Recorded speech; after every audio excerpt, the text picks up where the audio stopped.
Hey guys, it's me, Will, and today we've got another installment of Dynasty in 30, a Fantasy Now Plus show brought to you courtesy of Finn's Talk Sportsnet. You can catch the show on YouTube from the Fantasy Now Plus channel or on FTSN Extra. Today, we're going to discuss the preseason hype machine, how to navigate breaking news that makes all of these undrafted free agents sound like they should have won the Heisman last year. This is Dynasty in 30.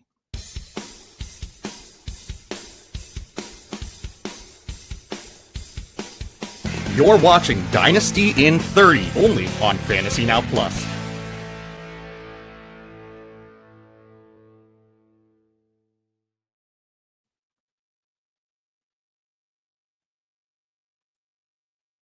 There we go.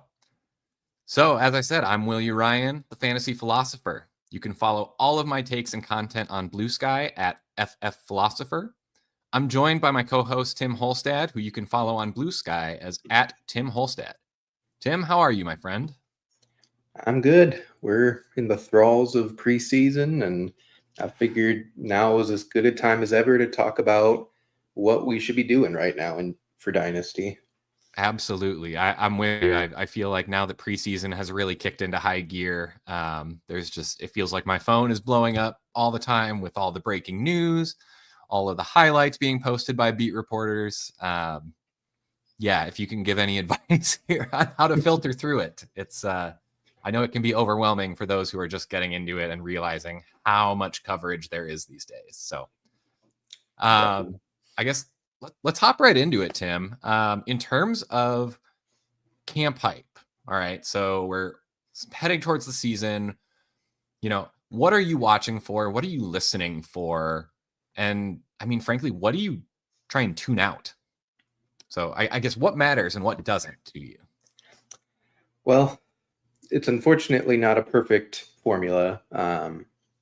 There's always some red herrings every year that you really think, yeah, this guy's going to break out, and then he just doesn't. But for me personally, I am looking for consistency in the drumbeat. I don't want to hear about this guy once. I want to hear about him a half dozen times. I want to hear about him from multiple sources, from coaches, from beat writers, from national writers, maybe. And I do still somewhat want to keep the prospect in mind. This is usually, for rookies or guys that didn't get to play last year or barely got to play. This is mostly what matters for them. But, if I hated the guy as a prospect, even if he's getting buzz in camp, I'm not going to just full fade him, simply, be stuck on my priors, but I'm also not going to completely 180 just because he had a couple people say nice things about him. You're supposed to look good in training camp. That's kind of the point, is to show that you're talented and earn playing time. So you definitely have to take everything with a grain of salt. But yeah, I'm looking for consistency. I'm looking for loud. Preseason games can matter, but there's very little scheming. There's very little game planning. A lot of it's just putting guys on the field, seeing what they can do with their natural abilities, and a very basic scheme implemented. So everything has to be a grain of salt right now. So I'm a little bit shocked, Tim. It sounds like you're telling me that I've been doing this wrong. I thought every time I hear something that agrees with my initial take, I'm supposed to just accept it as gospel. But then, anyone who says something I don't necessarily like for my projections, they just don't know ball. I know. No, I agree quite a bit with what you were saying. I think the big thing for me is consistency. I want to see the guys who start popping right at the beginning of training camp. There are some guys who come in on the pup list and just can't perform yet. But if they're healthy, if they're performing, I really would like to see them start getting some notice, at least from the beat reporters, as standing out. and it's cliche coach speak, but stacking days. I mean, this is the NFL. Anyone who has made it here is an elite athlete. So the chances that they'll be able to make some sort of highlight play over a few weeks of training camp, like, yeah, I would expect every single person to have at least one good moment. So if they can stack it and consistently put together good things in practice, that's really one of the things I'm looking for. Another thing I look for is really, I care about who they are playing with. So right now you get teams that they're going to be moving personnel around, trying to figure out what their lineup's going to be looking like. There's always a couple holes they're trying to fill in the starting lineup towards the beginning of the year. I want to know, are these guys who are standing out, are they standing out with the starting quarterback, with the starting offensive line, or is this a third string situation where the guy looks good, but he's going against guys who aren't even going to be on the roster come week 1? Yeah. So, I mean, that's really, I think, a big thing for me too, is just making sure that we know what the context is behind what they're doing. And like you said, I care about who's talking about the player too. I want to know, I'll listen to beat reporters, but more in terms of their notes and takeaways of who's doing what. Like, I want to know what packages people are practicing in. If they talk about someone who is known as like a between the tackles runner, and they talk to us about, yeah, he was getting a lot of work in third down situations, like that should trigger a bell of, hey, there could be something here, because this is not an expected situation for that player to be in. I'll also be looking for coaches that are praising kind of underrated skills. So I keep coming back to running backs because I feel like that's where you get a lot of camp hype standouts. But like with rookie running backs, a lot of times they come in and they struggle with pass blocking. We come in and, if we hear these coaches talking about this guy is coming in and we trust him in pass pro. I mean, that's a big hurdle to clear year 1 for a running back, just in terms of earning the trust of the coaching staff. So it's things like that I'm really looking for. And then I also kind of wonder to myself, like, what would happen if this guy does hit? Right? Like, yeah, you get these guys you kind of mentioned, you got to take into account what kind of prospect were they? If it was a undrafted free agent, like, okay, they're going to hit, they're going to make the team. Are they going to actually play though? Like, what's the path to playing time? Are there too many players ahead of them to really make a difference anyway? Or, have they been clearly working their way up the depth chart? And okay, if it continues like this, they're going to move from, third strings or second string up to actually getting into the game and making a difference.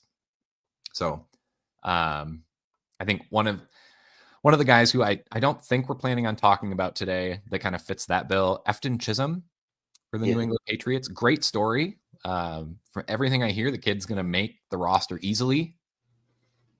That said, I look at that wide receiver room and I'm like, Stephon Diggs, starting X.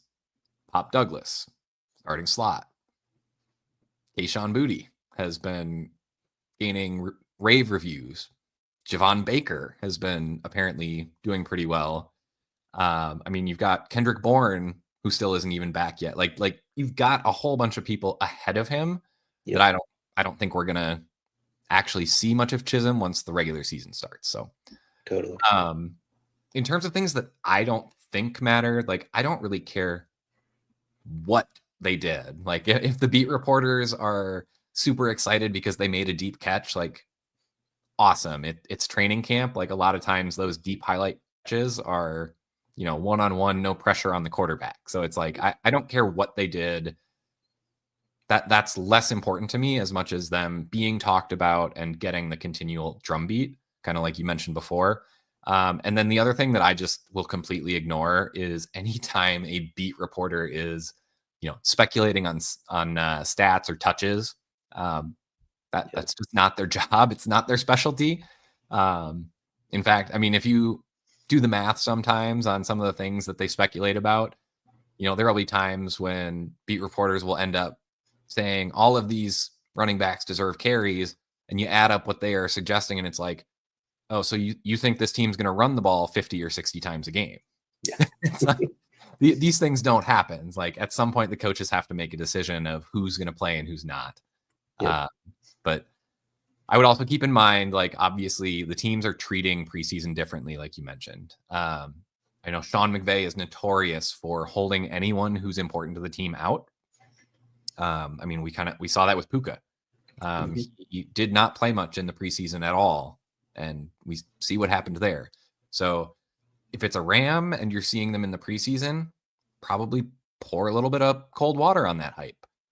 On the flip side, this year, it's been a big story that the Bengals are trying to play their starters. So if we were to start seeing someone in the preseason playing with the starters, it's a pretty good indication that they're going to have a role in the regular season.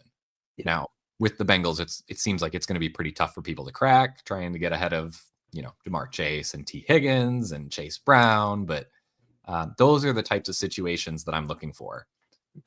So now that we've kind of gone over what to look for, what we're listening to, what we're not, let's talk about some of the actual prospects this year, some of the actual players who are kind of going through this, that we're actually getting this news about. Who's one guy that you are hearing about a lot out of training camp, and what are you doing with that information?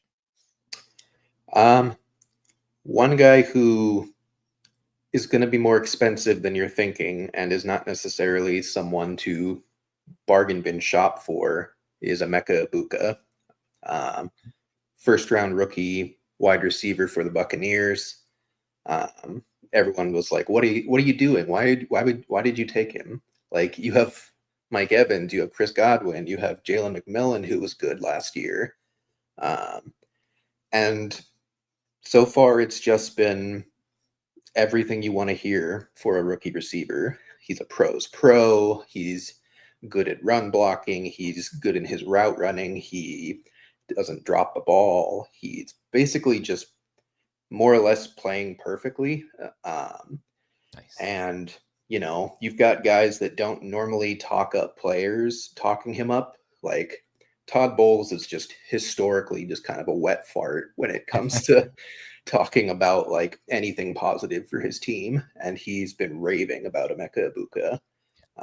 Baker Mayfield barely ever talks about other players and how they play, and he's been talking a ton about Emeka Egbuka. I think it's time to buy if you've got managers that aren't paying attention. They paid most likely a rookie first for him, but like a later rookie first, maybe even a second, depending how early your rookie draft was. I would send next year's first for him right now, unless you're like absolute bottom of the barrel, like you're going to be a bottom 2 or 3 team. That we would never have anybody listening to the show that would be like that, would we?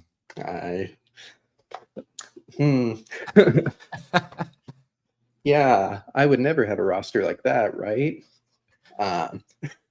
But like, he could ascend immediately into wide receiver 1, wide receiver 2 territory in Dynasty as early as middle of this year. And he was a good enough prospect. He has great production. He went to Ohio State. He produced alongside a lot of the top receivers in the game today. There's at least 3, probably more receivers off the top of my head that I can think of that are literally higher than him in Dynasty rankings right now that were his teammates at one point. So if he immediately bursts on the scene, he will be worth multiple firsts. He will be very expensive to go and acquire, and he'll be an every week starter for you. And I think like his floor is safe enough that he's not going to burn you if you pay for him now. I don't think he's going to flop. Like, I don't think he's Quentin Johnston or Xavier Leggett. I think if anything, he's more in like the Chris Olave, Garrett Wilson type of range. A lot his teammates of consistent, can earn targets, can produce, is not not necessarily going to be like the wide receiver 1, but is not necessarily going to be the wide receiver 30 either. He'll comfortably be 12 to 20 pretty much every year, with a couple years of touchdown luck getting him up into that upper echelon. And I think that's worth buying right now. Yeah, I think especially with wide receivers, you really need to get in at the ground floor on guys who have the potential to really jump up and be one of those top tier players. Emeka Egbuka, like you said, a top tier prospect. Maybe not in the same prospect range as Teteroa McMillan or Travis Hunter, but I mean, a first round pick in the NFL draft is a good prospect. So anytime you get someone coming in like that seems to be working their way up the depth chart, he's in a situation where the depth chart is a little bit open for him, actually, with Chris Godwin still recovering from his injury. He does have to fend off Jalen McMillan, but Jalen McMillan wasn't a first round pick. I think he's a good player, but I think Egbuka's prospect profile outshines him. So I think, there's definitely a 50-50 chance. Well, I would say better than 50-50 chance that Egbuka is just a better player.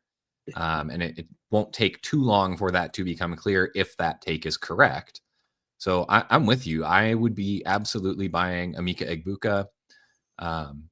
Because like you said, if he hits, I mean, wide receiver prices jump fast. I mean, what would you have to pay to get one of the top 5 or 6 wide receivers in the league right now? 2, 3 firsts? 3 minimum. Yeah. I mean, it just, those guys don't get traded except in absolute blockbuster deals. You have to get them before they become the top tier players. Yep. So yeah, in my mind, like, I'm absolutely okay going and sending a first. I mean, you're at this point, breaking even. Yep. He was essentially a first round rookie pick this year.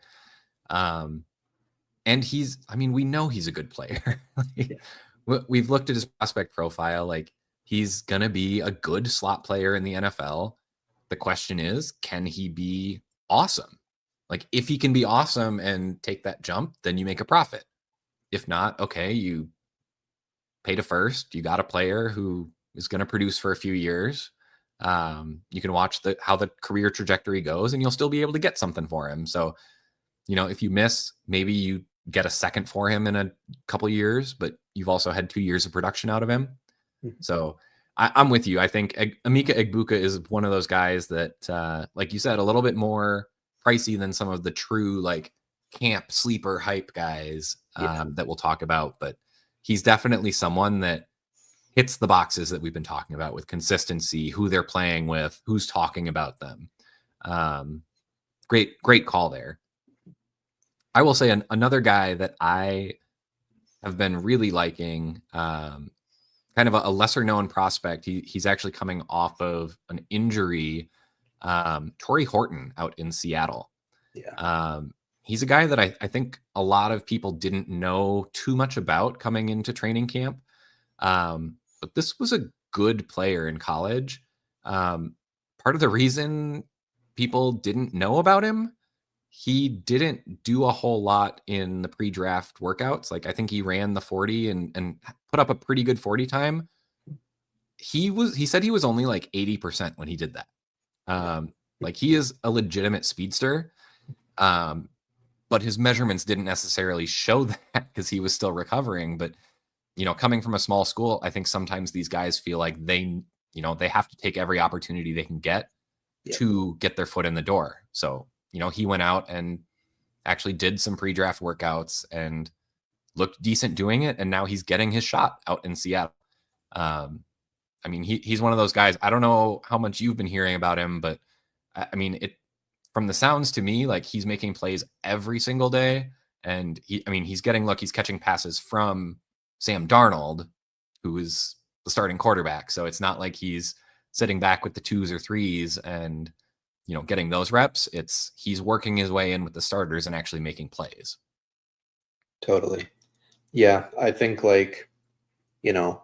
there was pre-draft, there was thought he could go in like the 3rd round, maybe the early 4th. didn't roll that way, probably due to the injury, as you mentioned. But he goes to a situation in Seattle where they have one for certain good wide receiver in JSN. They have who they hope is still good in Cooper Kupp, but there's no guarantee he is. And frankly, he's not a long-term solution, even if he is. He's on the wrong side of 30. He's on a short-term contract. And after that, it's nothing. It's Marquez Valdez-Scantling, and then Jake Bobo. He could absolutely be the wide receiver 3 pretty much from the get-go. And he's talented. So we like to bet on rookies with talent. He was probably discounted for non-talent reasons, which can help you get into the door on a cheaper price point. And I like to make that type of bet where he is very much live and it's sounding like he's competing for a starting role from day one. It's not just us hoping for it and projecting it because MVS is boring. This is like actual buzz. This is actual speculation by people that are watching everything that he could win that job. And so, in a similar vein, I think he either went undrafted in your rookie draft or was probably like a 3rd round pick or 4th round pick. Unless he did not go undrafted in any of my drafts. That's fair. If he's on waivers, I would pick him up as soon as your waivers open. I would spend. Dynasty waivers are always hard to just give a blanket number because, it's different for every league.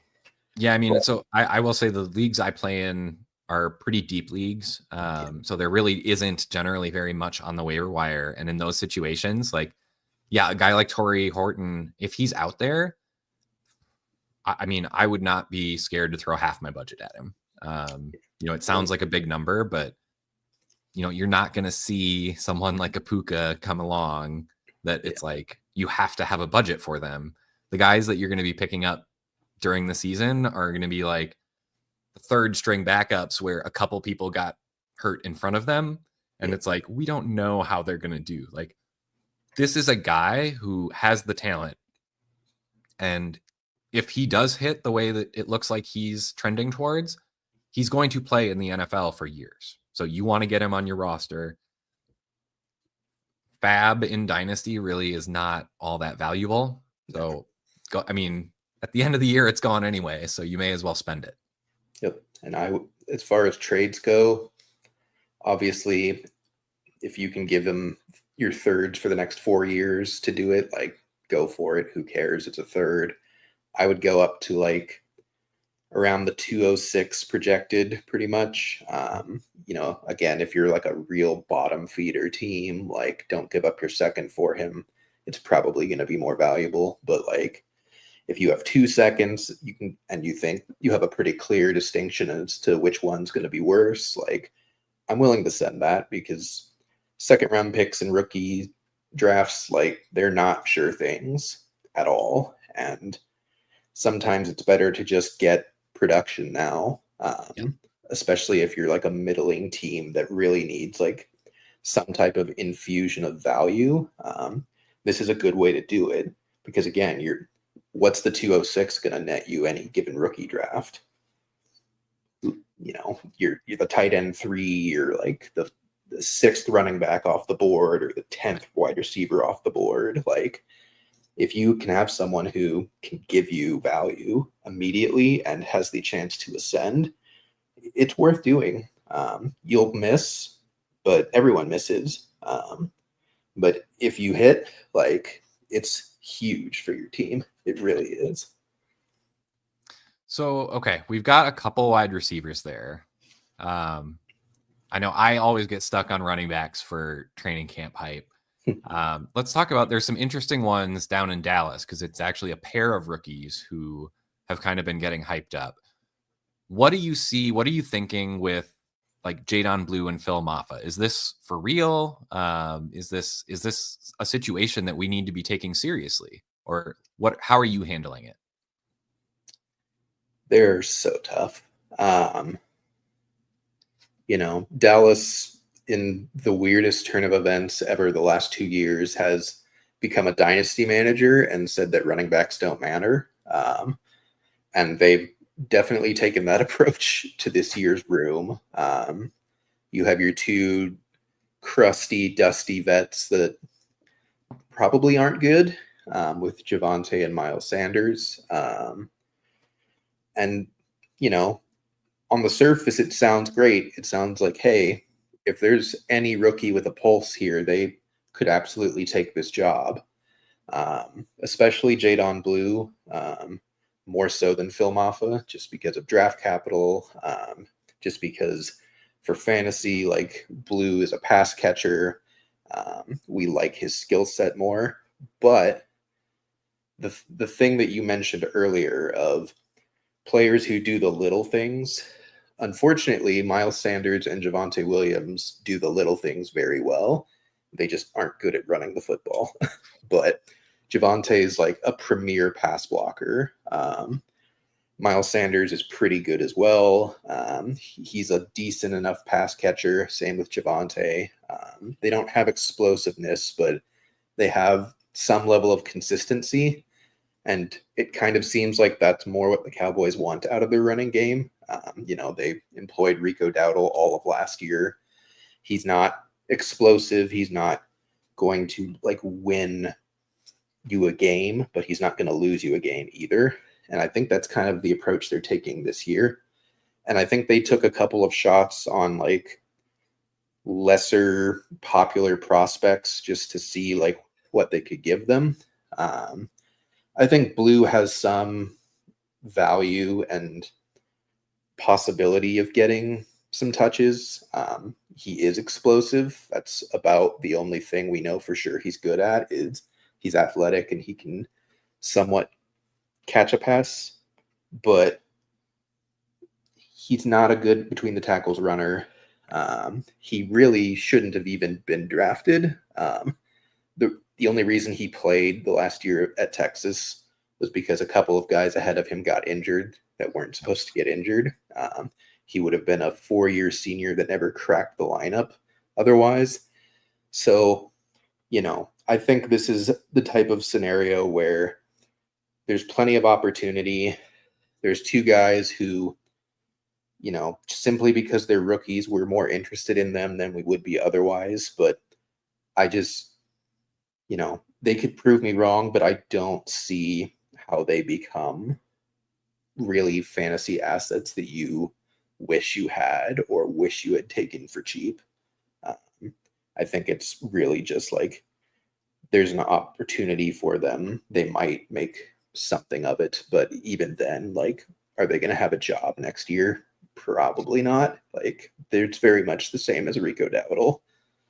Yeah, I definitely think you have to take cost into account here. And I mean, I definitely, in my super flex rookie drafts, Jadon Blue has been moving up. I mean, I've seen him go in the end of the second round already, which is just that's expensive to me on a guy who I don't think he has the frame to really carry the load. I think he's one of those guys who will always be penciled into a passing down, change of pace role.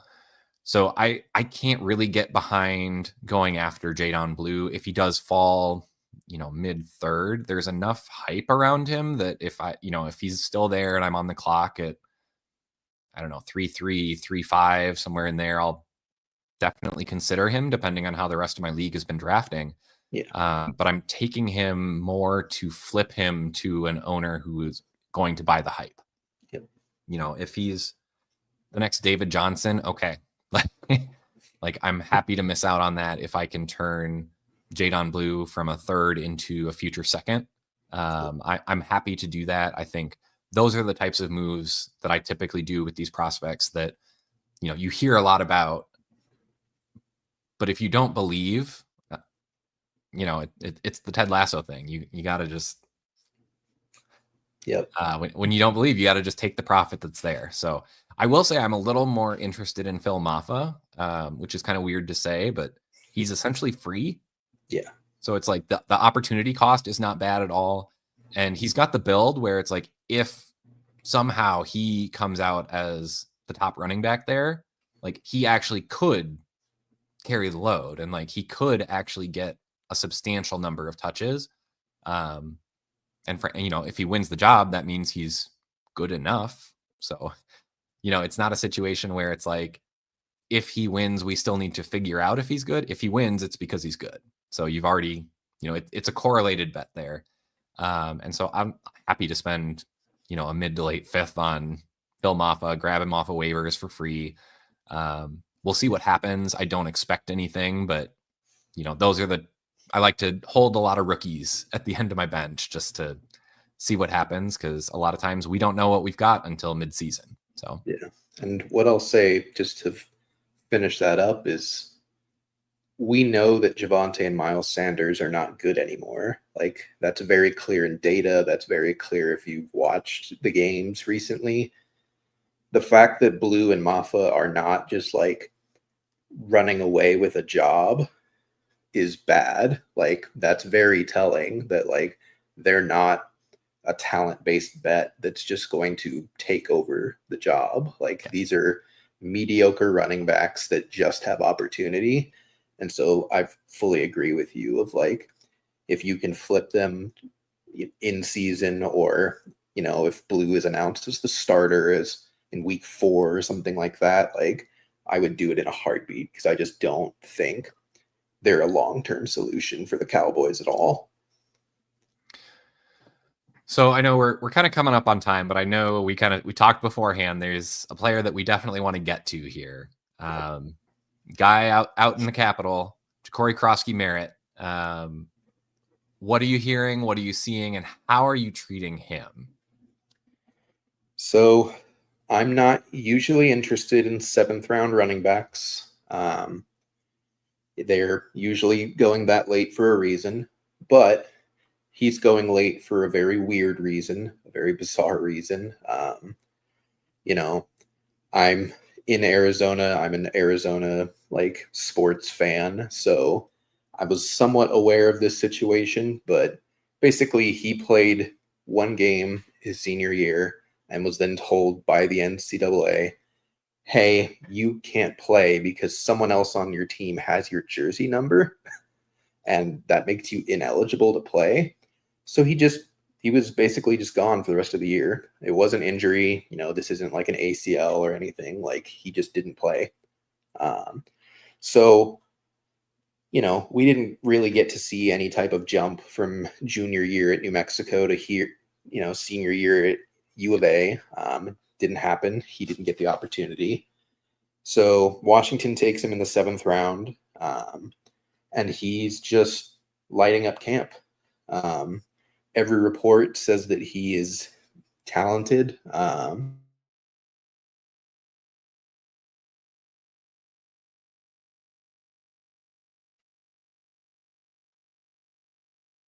Tim, did we lose you there, or is this me? Might have lost him there, so I'll continue on and finish up for Ja'Cory Krosky-Merritt. Yeah, he's been standing out at practice. All of the beat reporters are saying like he's got the burst, he's got the juice. If you look at the other players on the roster for the Commanders, like Brian Robinson he's a good player, but he's not a burner, quick cutter. He's a bigger back that really will do most of his work between the tackles. And what we really end up needing there is kind of just that opportunity. So if Ja'Cory Krosky-Merritt continues his climb up the depth chart, and it's already been reported he's working with the starters. Okay, we saw him start the first preseason game. I do take that with a grain of salt because the top running backs were not playing in that game. But I want to see what happens when it's Ja'Cory Krosky-Merritt versus Brian Robinson. Like, do we see him with Jaden Daniels, if we see Jaden Daniels at all, or whoever is acting as the starting QB for preseason in Washington. And as Tim kind of alluded to, I'm going to lean into uncertainty on these types of prospects. So Ja'Cory Krosky-Merritt didn't really get a senior year. We don't know what he developed into. We got kind of the all-star camp. I think he was at the Shrine Bowl. Got very good reviews there. So it's like when he's had the opportunity, he's stood out. And that's really, I think, what I'm looking for is someone who, maybe it's a small sample, but could be good. Like could legitimately just be good and just not be a household name yet. So I'm in on Ja'Cory Krosky-Merritt. I'm probably willing to trade at this point an early third. If we're talking 2025 picks, if I can trade kind of a reliable veteran running back that's, more in the low end running back 2, but kind of already 27, 28. Honestly, looking on his own team, I would trade Brian Robinson for Ja'Cory Krosky-Merritt straight up.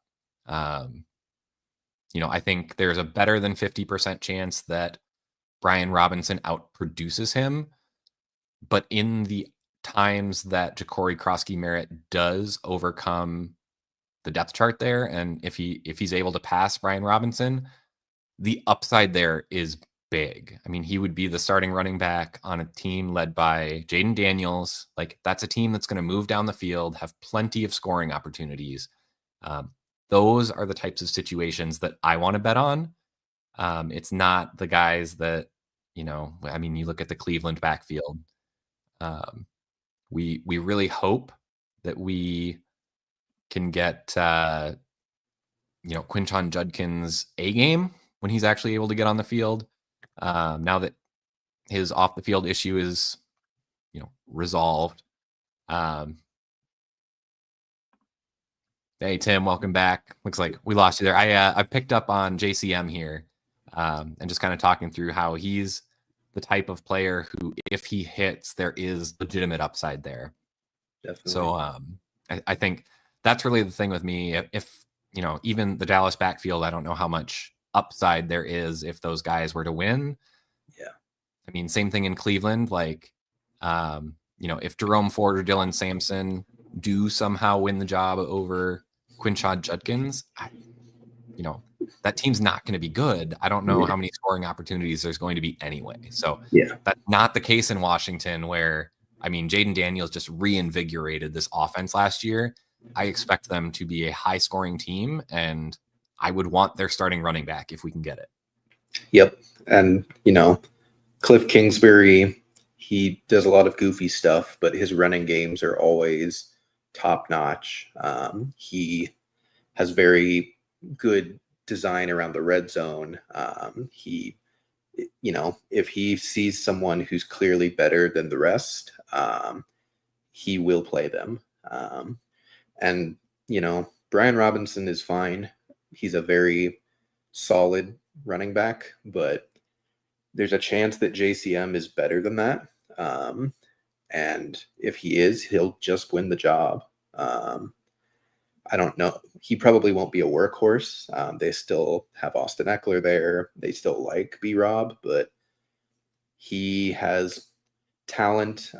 He has opportunity, just like Dallas. But as you said, this is an offense that we know is going to run the ball. We know is going to have goal line opportunities. And JCM is a good prospect. If he was in the Jadon Blue situation, he would be way more valuable than he is right now. And I just think he's someone you bet your third round pick, you bet your back half of the second round pick, you spend 75% of your fab on if he was undrafted. Because I just think there's a very strong possibility he hits, and if he doesn't, he's still on a good team. Maybe the opportunity doesn't come instantly like we're hoping, but what if what if Brian Robinson is lost for the season at some point? Like, are they really going to play Austin Eckler the whole time? I don't think so. And he seems to have pretty soundly already beat out like Chris Rodriguez. Yep. It sounds like at worst he's going to be the RB3, but with a chance to be better than that from day one. Exactly. Definitely on the same page there with JCM. So guys, go get him if you can. It's not too late yet, but it could be soon. So we'll go ahead and wrap up there. I know we're a little bit over our Dynasty in 30 namesake, but Tim, as always, great conversation. For those of you watching, please make sure to like and subscribe below. We'll be back again next week. And if you have any questions in the meantime, be sure to hit us up on Blue Sky. Again, my handle is @FFPhilosopher.